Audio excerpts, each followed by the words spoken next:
Alternative medicine and our marriage. On the brink. TLDR. Wife loves alternative medicine. I am a skeptic. Wife wants me to use a simple energy healing practice that I believe is ineffective and therefore struggle to commit to. We are on the brink. Should I give in? High school sweethearts. Married 15 years, 38M and 38F.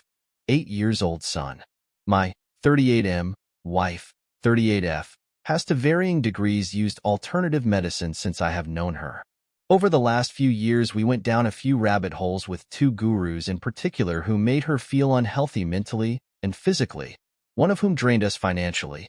She was fully dependent on these gurus to help her work through a skin condition, which to me was not something I could even see most days, that caused crippling anxiety and depression, or at least accompanied pre-existing anxiety and depression diagnosed by an MD. Lately, she has been using energy healing techniques from a particular guru who sells a multitude of other products, with books that are marketing funnels into ever more expensive, better, more effective energy healing techniques. Think $10 book, $247 ebook, $2,900 coaching, $100 per MOVOD, etc., and products including items that are said to reverse the negative impacts of photons on the body, heal pain with no active ingredients, increase wealth, etc. As you can probably gather, I consider this person to be a snake oil salesman. I am not always respectful or kind when the topic comes up, and I do not believe what this gentleman claims even a little bit beyond the effectiveness of placebo and positive thinking. She considers these techniques to be particularly effective and feels that everyone had ought to do them. I encourage her to stick with what works no matter how I feel about it, and I take her word that it's been helpful to her. I was recently diagnosed with a non-cancerous tumor that must be removed surgically.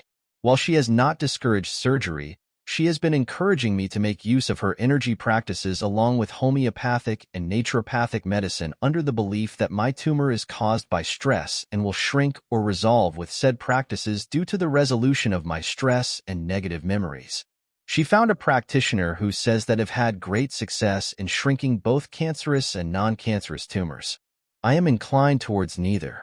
However, the practice is extremely simple and involves sitting quietly, placing one's hands in various positions, and thinking positive thoughts, a bit Reiki-like from what I understand, and intrinsically benign besides the consternation it's brought between us. I experience extreme cognitive dissonance when I try to use these techniques due to my distrust in their creator and lack of belief in their effectiveness beyond placebo/confirmation bias. I would be open to anything with statistically significant evidence to support effectiveness and safety, which makes me a skeptic and closed-minded. I am very open to taking on personal, non-evidential practices that work for me but would not try to universalize their effectiveness. My wife thinks I should just do it because it is easy and it makes her happy if I do it, and is extremely hurt. We are talking separation most times we argue, that I will not use them consistently and do not believe in them. She feels insulted by my lack of belief and betrayed when I do not do them as she thinks I am disregarding her experience, which she considers a profoundly important part of her life. I feel like I am under pressure to accept a religious belief and practice that violates my conscience, and would rather use my meditation time in a way I find most effective for my own mental and spiritual health. At the same time, the practice is easy and not unpleasant, and part of me thinks she is right. Just do it to please her. We are starting couples therapy in a couple of weeks, and I am starting individual therapy to get some support during this extremely stressful time.